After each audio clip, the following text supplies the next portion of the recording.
sur à propos du pasteur Azaf. Je crois que nous nous sommes connus avec lui en 2015 ou 2014. Ou 2014. À cette époque-là, il revenait de Windsor. Et c'est quelqu'un qui, je crois, en les regardant, on ne pouvait pas imaginer qu'il allait servir Dieu comme pasteur.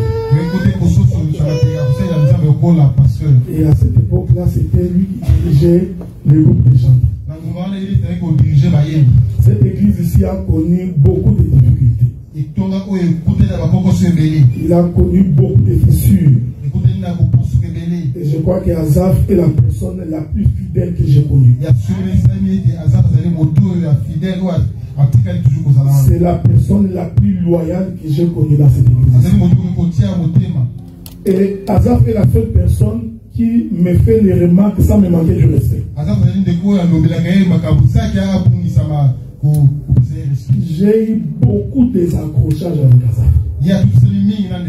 C'est vraiment quelqu'un, quand je fais quelque chose qui n'est pas d'accord, il vient me dire ça, je ne suis pas d'accord. Vous savez, il y a même un jour, je lui ai fait la remarque sur son pantalon. Ça, je vous raconte une histoire. Alors j'avais tellement forcé. Finalement, Azaf m'a dit, ah, docteur, finalement, je vais porter les embarras. Et généralement, même quand j'ai des accrochages avec Azaf, le lendemain, vous n'avez pas aucune idée que nous avions eu un problème. Donc c'est vraiment quelqu'un avec qui vraiment on n'a pas eu le temps de se dire je suis en colère contre Azaf. Et la génération d'Azaf, toutes les personnes que nous avons mis en service au même moment qu'Azaf, ils étaient au nombre de 6 à peu près. Je crois qu'il y avait des Olivier, des Jackson, tout ce monde-là. Ils ont commencé à coucher au même moment. Aujourd'hui, nous sommes restés avec 2. Il y a Azaf et les frères Fiston. Amen, amen. Et c'est quelqu'un sur qui, même si je suis en déplacement, je peux lui faire confiance. Parce que ce qui fait une bonne relation, c'est lorsqu'on peut faire confiance à quelqu'un. Et moi, j'ai toujours dit ceci. On fait confiance à quelqu'un au moment de la difficulté. Ce n'est pas quand nous sommes en paix. Ce n'est pas parce qu'il y a là, il n'y a pas de problème, tu dis que tu nous aimes. Quand il n'y a pas de problème, tu es attaché à nous. Mais quand tu as des problèmes, tu fouilles. Ou tu fais semblant d'être là. Azaf n'a jamais été comme ça. Azaf, c'est toujours, même quand il y a des problèmes, il est là. Il y a des moments où nous traversons des moments difficiles. À un moment donné, nous nous sommes retrouvés 6 personnes dans une église. Parce que tout le monde était parti. Nous sommes restés 6. Et à cette époque-là, nous payons la salle à $1,300. Et nous venions au culte comme ça 6 personnes. Et Azaf disait toujours nos genoux à terre. Le Seigneur agira. Amen, amen. Et nous avons persévéré jusqu'aujourd'hui. Et nous croyons que le combat n'est pas fini, le combat continue. Je voudrais dire ceci à Azaf. Ce qui a fait la jalousie des frères de Joseph, c'est tout simplement parce que Joseph avait des songes. Celui qui a un don de Dieu s'attirera toujours la jalousie des autres. On ne peut pas être jaloux de quelqu'un qui n'a rien. Si tu n'as rien, on ne peut pas être jaloux de toi. Donc chaque fois que tu as des combats dans ta vie, il faut savoir c'est parce que tu as quelque chose que les autres n'ont pas. Voilà pourquoi le diable va te combattre avec l'idée que tu vas lâcher. David avait dit, Même lorsque nous marcherons dans la vallée de l'ombre de la mort. C'est lui qui dit cette chose. C'est l'homme selon le cœur de Dieu. Malgré le fait qu'il était l'homme selon le cœur de Dieu, il est arrivé qu'il passe dans la vallée de l'ombre de la mort. Il y a quelque chose qui me vient à l'esprit pour parler. C'est lui qui a chassé David du trône. C'est son propre fils. Est-ce que vous me suivez? C'est lui qui a chassé David du trône. C'était son propre fils. David a commencé à errer pendant que Absalom régnait sur le trône. Pendant qu'il roulait là, pendant qu'il marchait, il va même croiser Shimei. Shimei prend la poussière. Il jeta sur David. Le général de l'armée de David a voulu faire sortir le couteau. Quand on est serviteur de Dieu, il n'y a que Dieu qui peut combattre pour toi. Aucun homme ne peut combattre pour un autre homme. David a dit à son général, remets ton épée dans son fourreau. Si Shimei m'a jeté de la poussière, c'est que c'est l'Éternel qui l'a voulu. Quand tu es en difficulté, je sais que les gens vont te contester. Vous savez, la Bible ne ment pas. Quand Dieu a voulu faire d'Aaron un sacrificateur, il a pris Aaron parmi ses frères. Donc Aaron n'est pas venu de dehors. Donc un prédicateur ne peut venir qu'au milieu de nous. Est-ce que vous me suivez? Mais il faut savoir que tes propres frères peuvent te contester. Les gens qui vivraient avec toi arriveront à un moment donné de te contester. Mais quand tu as la promesse de Dieu, sache que l'Éternel Dieu t'amènera jusqu'à dessus. Nous avons des promesses, des grandes promesses. Et nous savons que nous allons les réaliser. Amen, amen. Je crois aussi fermement que nous avons une vision tout à fait particulière de la manière dont nous devons servir le Seigneur. Je vais te demander de ne pas entrer dans des polémiques.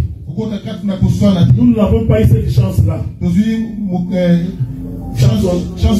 sommes nés dans les polémiques. Nous grandissons dans les polémiques. Nous sommes en train d'aller mourir dans les polémiques. Essayez de ne pas entrer dans les polémiques. Le terrain est grand. Il y a beaucoup de inconvertis. Apprenez à aller vers les autres nations. Arrêtez de croire que l'évangile c'est congolais. Allez visiter les Québécois, les autres nationalités, parce qu'ils ont aussi besoin de l'évangile. Ce qui est important, que les gens se convertissent et qu'ils viennent au Seigneur. Mais regardez, je vais finir par là. Vous savez, lorsque la maman de Samuel, Anne, va implorer pour avoir un fils, parce que ça arriva, elle avait des enfants.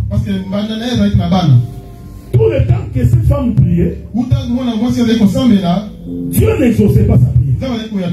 Jusqu'à ce qu'un jour, pendant que Anne priait, elle balbutiait, et le sacrificateur il va regarder, il va voir que cette femme est ivre. Parce que j'ai compris effectivement que Anne était ivre. Parce que son cœur était rempli d'amertume, de la souffrance. Élie l'a regardé. Il dit que l'Éternel écoute sa prière. Est-ce que vous me suivez? Anne va rentrer. Il va donner naissance à Samuel. Il prend Samuel. Après la circoncision, il amène Samuel au moment du sévrage. Il amène Samuel dans les temple. Il dit au sacrificateur, les jours où je balbutiais dans ces temples, ma prière concernait cet enfant. Il prit Samuel, les donna au temple. Cette femme rentra. Que Dieu vous bénisse. Je t'informe qu'après Samuel, Anne a eu 5 autres enfants. Parce que les 5 autres enfants représentent les 5 ministères. Mais il faut d'abord que les premiers soient donnés. Il faut d'abord que Christ puisse mourir pour qu'en sa résurrection, il lui fasse un don du 5 ministères. Mais où est-ce que je suis en train de partir? Pendant que Samuel était au temple avec Élie, cette chose est importante quand on sert le Seigneur. On ne devient pas serviteur de Dieu par un songe. On ne devient pas serviteur de Dieu parce qu'on a consulté Facebook. On ne devient pas serviteur de Dieu parce qu'on a vu Jésus dans une robe blanche. Samuel était au temple. Il observait comment Élie sacrifiait. Est-ce que vous me suivez? Samuel, vous voyez maintenant pourquoi Dieu l'avait donné au temple. Son travail était de voir comment Élie était en train de travailler. Et Samuel avait constaté que les fils d'Élie prenaient les femmes d'Israël. Les fils d'Élie choisissaient la viande avant de monter sur l'autel. Que Dieu vous bénisse. Ce n'est pas nouveau. Les fils des sacrificateurs avaient toujours tendance à regarder. Il regardait toujours. Est-ce que c'est la cuisse qui est montée sur l'autel? Est-ce que c'est l'épaule qui est montée? La Bible dit que ces gens choisissaient même les morceaux. Ça, c'est pour moi. Est-ce que vous comprenez? Aujourd'hui, nous avons beaucoup de serviteurs cupides qui servent Dieu pour l'argent. C'est pourquoi on avait besoin de Samuel. Maintenant, la Bible dit ceci. Un jour, la nuit, l'Éternel va appeler Samuel. Écoutez-moi bien. Quand l'Éternel a appelé Samuel, Samuel n'a pas écouté la voix de l'Éternel. Samuel a écouté la voix d'Élie. Je vais répéter ça. Si vous voulez réussir dans les ministères, il ne faut jamais oublier ces choses. Samuel, quand il a écouté Dieu l'appelait, mais dans l'oreille de Samuel, il avait entendu la voix d'Élie. C'est pourquoi il est allé vers Élie et lui pose la question. Est-ce que tu m'as appelé? Élie dit non. Que Dieu vous bénisse. Écoutez très bien ce que je dis. Parce que c'est la profondeur de la prophétie. En réalité, ce n'était pas la voix d'Élie. Est-ce que vous me suivez? Mais quand Samuel a écouté, il a eu l'impression d'écouter la voix d'Élie. Ici, je voudrais dire à quelqu'un, quand nous faisons la reconnaissance ministérielle de quelqu'un, même s'il écoute ma voix, en réalité, ce n'est pas moi, c'est Dieu qui l'a appelé. Est-ce que vous me suivez? C'est pour éviter que Lazare devienne mon fils. Est-ce que vous me suivez? Donc je suis en train de te le dire avant de te poser le même. Donc Azaph, tu n'es pas mon fils. Même si tu m'as écouté prêcher. Parce que je vous informe que s'il y a quelqu'un qui a fait beaucoup d'état avant d'être ministre, ici c'est Azaph. Ça lui a pris 8 ans. Toi tu viens 6 mois, 2 ans. Tu es tellement pressé, tu veux devenir ministre. Le ministère, ce n'est pas seulement prêcher l'évangile. Ce n'est pas parce que tu interprètes l'écriture que tu es ministre. Le ministre, c'est aussi la charge. Supporter les coups. Supporter les insultes. Supporter les combats.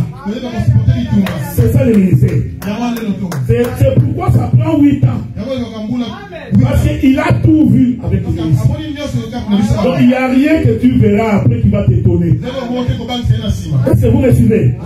Élie Il pouvait dire à Samuel, oh petit, ah je crois que tu as entendu ma voix. Non, il dit non, rentre, ce n'est pas moi qui t'ai appelé. Samuel il rentre encore. C'est la paix de Dieu soit avec vous. Il écoute encore l'Éternel, il Dieu l'appela. Mais par la voix d'Élie, il y rentre. Et il dit non, je ne t'ai pas appelé. Va dormir. Il va. Quand il dort, la troisième fois, parce que l'Écriture dit, si Jésus n'était pas mort et qu'il n'était pas ressuscité, ce qui fait le chiffre 3, notre prédication serait vaine. Voilà pourquoi à la troisième fois, quand Samuel se présente devant Élie, Élie dit, cette fois-ci, si tu entends, dis seulement que Seigneur, me voici. Est-ce que vous le suivez? C'est lui qui appelle les gens au ministère sur Dieu. Aucun homme sur la terre ne fait de toi ministre de la terre. Tout ce que nous faisons, nous constatons le ministère en toi. Que cela n'en déplaise à beaucoup. D'ailleurs, même Paul, l'un des plus grands prédicateurs, a été contesté par ses contemporains. Donc quand on est ministre, on ne s'attend pas que tout le monde t'accepte. Sans quoi tu vas commencer à pleurer. Donc le ministère, on peut te contester. C'est pourquoi Paul disait, même si pour eux, que je ne suis pas apôtre. Est-ce que vous me suivez, hein? Quand Paul disait eux là, il ne parlait pas des païens. Il parlait de ceux qui ont marché avec Jésus. Ceux qui se considéraient comme étant, nous sommes les garants de la doctrine. Nous avons marché avec Jésus. Est-ce que toi, Paul, tu as vu Jésus? Non, mais nous avons mangé avec lui. Est-ce que vous me suivez? C'est un esprit qui existe jusqu'aujourd'hui. Hein? Nous vous avions précédé. Donc pour devenir ministre, vous venez vers nous. C'est un mauvais esprit. Voilà pourquoi moi quand je trouve une grâce, je l'encourage. Je n'ai jamais servi Dieu pour bloquer quelqu'un. Dès que je constate que tu as la grâce, je t'encadre, je t'oriente, parce que c'est le travail d'un ministre pour que tu puisses exercer. Et je te dis après ce soir, nous sommes collègues. Nous pouvons discuter comme des collègues. Vous savez, quand vous lisez votre Bible, quand Paul voulait parler à Timothée, il ne donnait pas de commandement. Quand Timothée est devenu ministre comme lui, Paul faisait des recommandations. Je te suggère, je te recommande. C'est-à-dire que Timothée, en tant que ministre, pouvait faire son propre jugement et trouver s'il faut le faire ou ne pas le faire. Est-ce que vous me suivez? Donc quand on devient ministre de la parole, on s'affirme dans le ministère. Retenez. Tu ne t'affirmes pas en cause. Ne fais pas ça par orgueil. Non, on s'affirme par l'enseignement. Vous savez, c'est comme une femme. Hein? Une femme têtue ne reste pas longtemps dans un mariage. Et un homme dur ne garde pas une femme longtemps dans un mariage. Si tu veux garder une femme, il faut être doux. Est-ce que vous voyez ça? La femme aussi doit se laisser être prise. Pour que ça puisse aller doucement. C'est comme la danse de tango. Tu mets un pas, toi aussi tu suis le pas. Dès que je rentre, vous n'avez pas dansé tango, vous ne comprenez. Le ministère s'affirme par l'enseignement. ton travail va rester lire la Bible. C'est très très important. Il faut écouter les autres ministres. Parce que l'autre peut t'arroser. C'est très très important. Ne pas t'enfermer dans ta propre boule. Mais prenez l'habitude d'écouter également les autres. Donc c'est le Seigneur qui t'a mis au ministère. Ce que nous faisons, c'est seulement reconnaître que la grâce que Dieu a mis en toi. Nous n'avons pas mandat de nous opposer à toi. Qui a dit que nous serons toujours d'accord avec toi? Faux. Il y aura des moments où nous n'allons pas nous mettre d'accord. Mais cela ne va pas t'enlever la qualité d'un ministre. Et moi, comme aîné, si je vais te convaincre, je le ferai par les Écritures. Je ne peux pas dire ce n'est pas moi qui t'ai donné le micro. Si aujourd'hui tu es devenu pasteur, ce n'est pas moi. Quand quelqu'un parle comme ça, le diable est déjà dans sa bouche. Est-ce que vous comprenez ce que j'ai dit? Donc, dans notre petite folie, on peut dire des choses comme ça. Mais il faut juste nous rappeler que ça, c'est le diable qui parle en toi. Et je vais me ressaisir très vite. Parce que des fois, quand on est en colère, on peut dire des bêtises. Donc, ça peut arriver que nous ayons des difficultés. Mais ma prière, parce que je vous avais dit que moi, dans 5 ans, il faut que j'arrête de prêcher. Prêcher comme ça tous les jours. J'arrête dans 5 ans. Donc je préfère faire des conférences sorties. Parce que je ne voudrais pas un jour, je tombe. Donc, même dans la Bible, le sacrificateur, quand il atteignait l'âge de 50 ans, on lui demandait de se mettre à côté. Ce n'est pas pour rien. Il commençait le service à l'âge de 30 ans. À 50 ans, le sacrificateur devait arrêter. Parce que pour couper la tête d'un buffle, il faut d'abord physiquement comme ça que tu sois fort. Est-ce que vous me suivez? Parce qu'il faut le tenir avec le couteau. Déjà à 50 ans là, même tenir le couteau, ça devient difficile. J'ai dit non. À 50 ans, va te reposer. Laissez les jeunes de 30 ans faire le travail. Donc, je n'ai pas l'intention de rester éternellement ici. Si quelqu'un croit que j'ai l'intention de rester ici, il se trompe. D'ailleurs, je vous avais dit il y a 3 dimanches passés.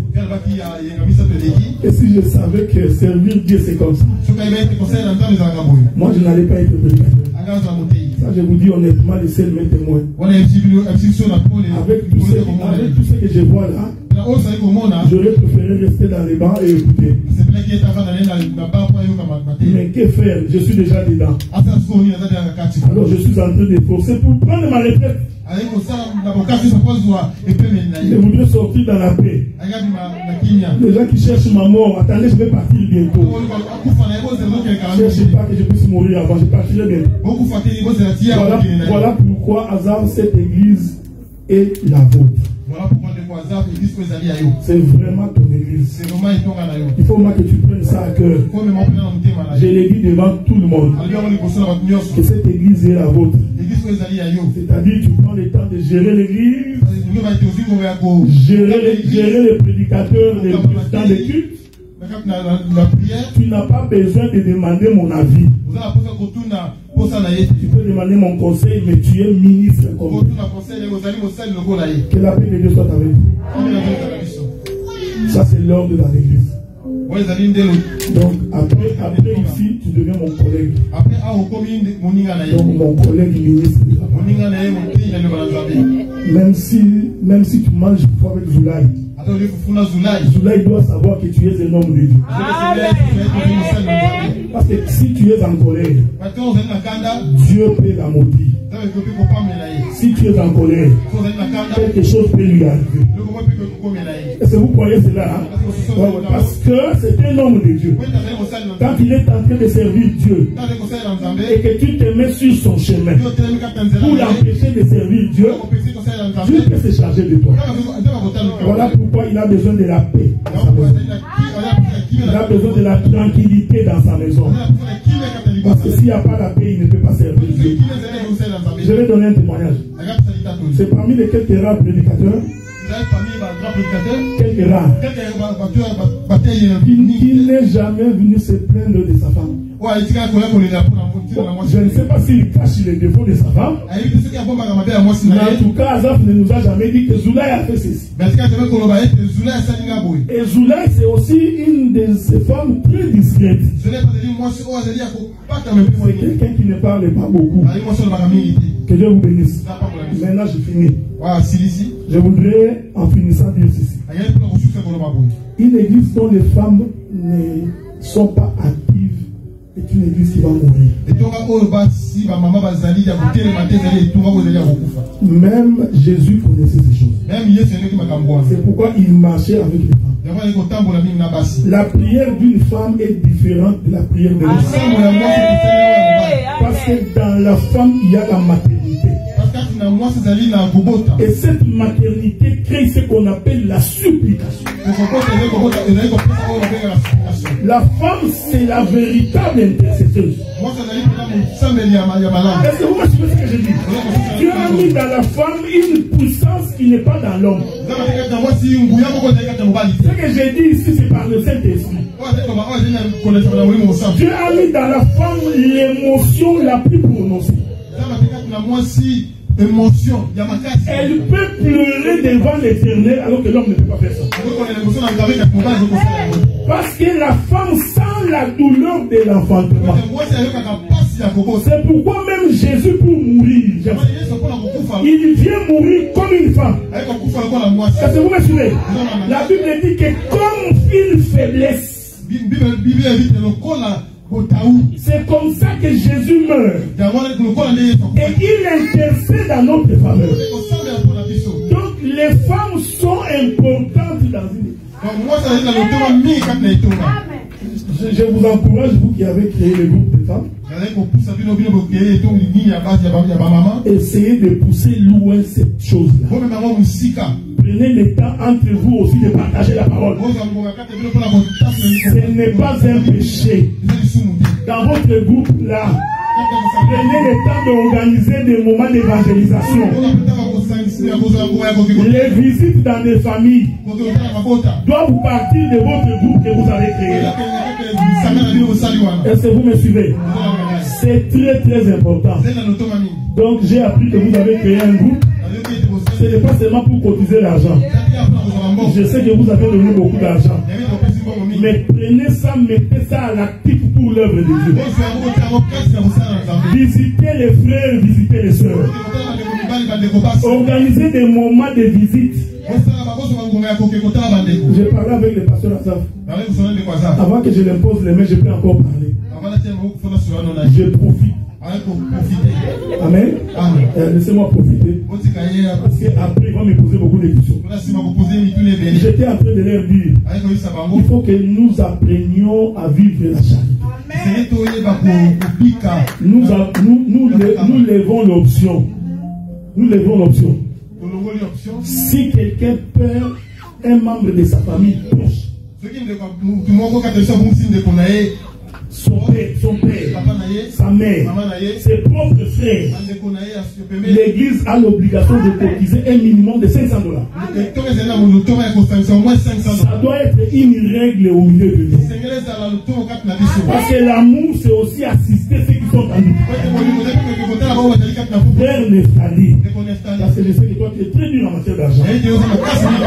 Est-ce qu'il t'a donné l'argent là, $300? Donc Neftali, hein? Même quand on lui demande l'argent, il ne donne pas. J'ai vu des intendants, mais c'est frère ici, non? Please Neftali, je sais que tu veux qu'on aille de l'avant. Mais si nous avons un deuil proche au milieu de nous, mobiliser l'argent de l'église, faites des cotisations, Prenez le maman, faites une délégation. Allez remettre $500 à ses frères là ou à ses soeurs. Devant ses frères et ses soeurs des païens. Pour qu'ils voient que cette église là a de l'amour. Maintenant, si tu perds ton cousin lointain, descends. Que Dieu vous bénisse. Faites ça une règle. Même si le frère vient seulement une fois et qu'on apprend qu'il est en deuil, on va aller le supprimer. Que Dieu vous bénisse. Est-ce que je peux appeler le pasteur là? Nous allons nous mettre debout.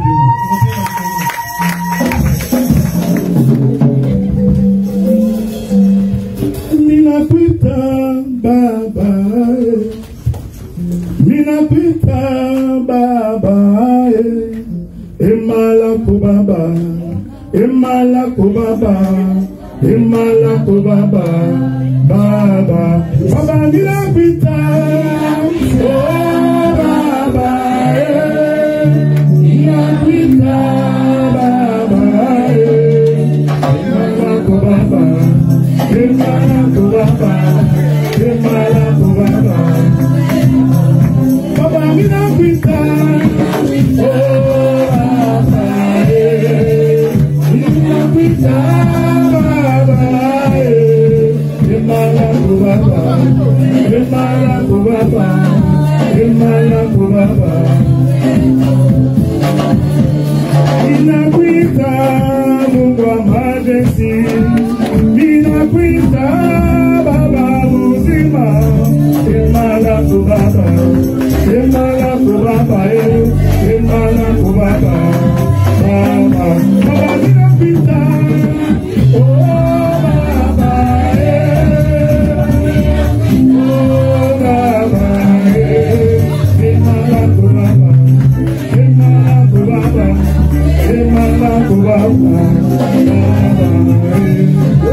Minakuita Mungu majesty, minakuita Mungu uzima, emala kubaba, emala kubaba, emala kubaba, baba, baba minakuita, oh baba,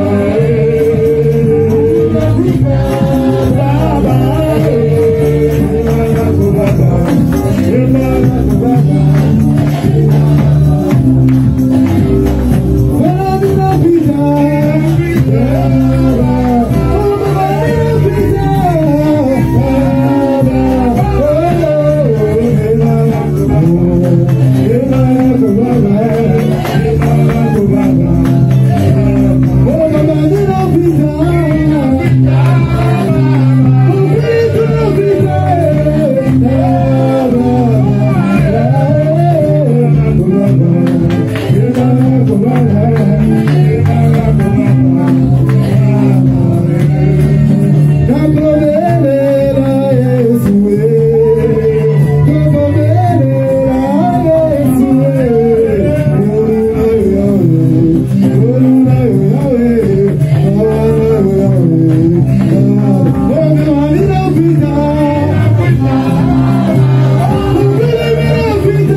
d'Ottawa de se ranger derrière moi. Pasteur Marcel, bien-aimé Chins, bien-aimé Géré.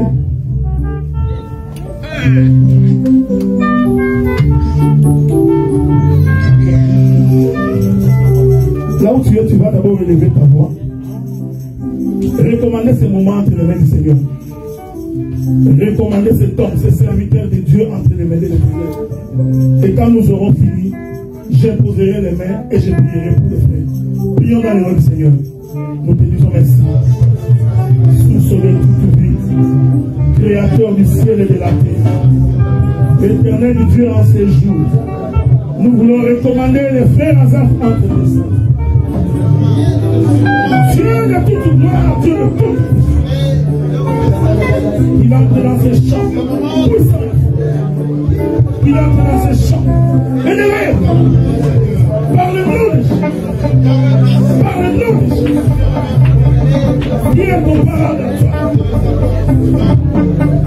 Père de toute gloire. Je dis les procédés. Jésus.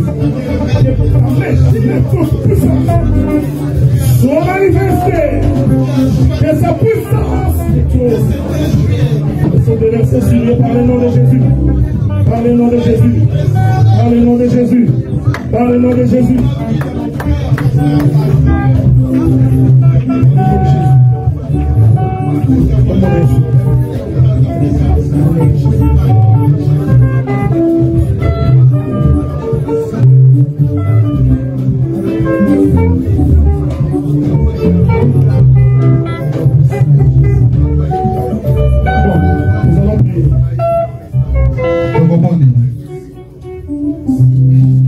Éternel Dieu, notre Père, il n'y a point de Dieu qui soit comme toi. Il a plu à ta personne en ce jour d'amener les frères Azaf au milieu de nous, élevés au rang ministériel. Écoute ma prière maintenant. Qu'il soit fort et grand. Que les montagnes reculent devant lui. Que les collines chancellent devant lui. Par sa présence, Seigneur. Que ses ennemis reculent. Qu'ils tombent et qu'ils chancellent. Par le nom de Jésus. Éternel Dieu notre Père. Que sa main soit constamment sur la nuque de ses ennemis.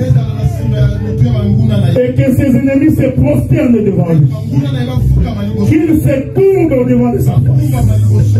Que pendant qu'il marche, que les maladies fouillent. Que les problèmes soient trouvés de solutions. Et que le ciel s'ouvre par sa présence. Dieu de toute gloire, Père de toute puissance. Donne-lui le front des diamants. Pour résister aux faux prophètes. Pour résister aux faux enseignements. Qu'il soit un homme calme et doux. Que la paix règne dans sa maison. Dans tout ce qu'il est en train de faire. Ainsi nous avons prié par le nom de Jésus, notre Seigneur et notre Sauveur. Amen.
J'ai trouvé un bandit.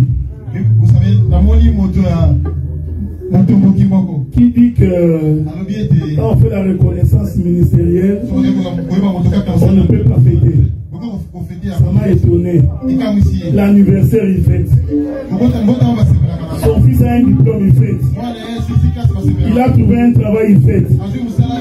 Mais nous, quand nous avons un ministre au milieu de nous, il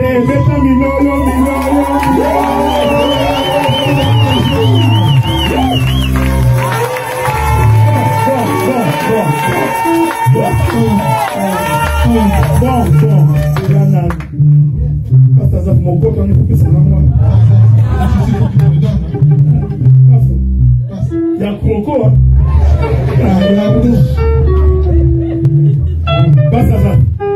Est-ce qu'on peut louer le Seigneur?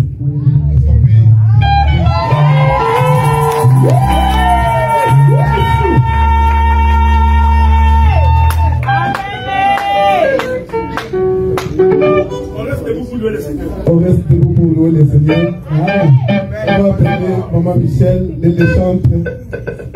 Sœur Gladys, vous allez passer devant pour chanter à l'honneur de l'Éternel.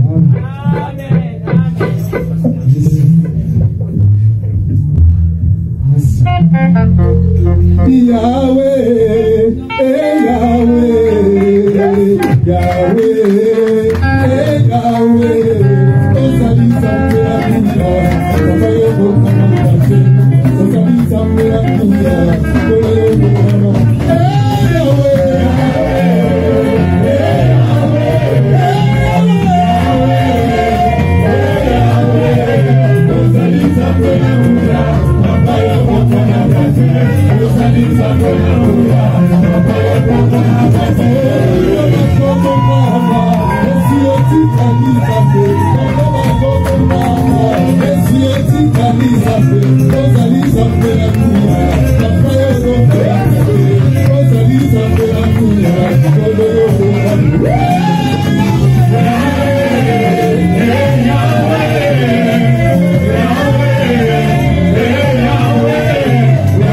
Samuel Akuya, Osayo Bokamakache, Osali Samuel Akuya, Osayo Bokamakache, Rosalisa,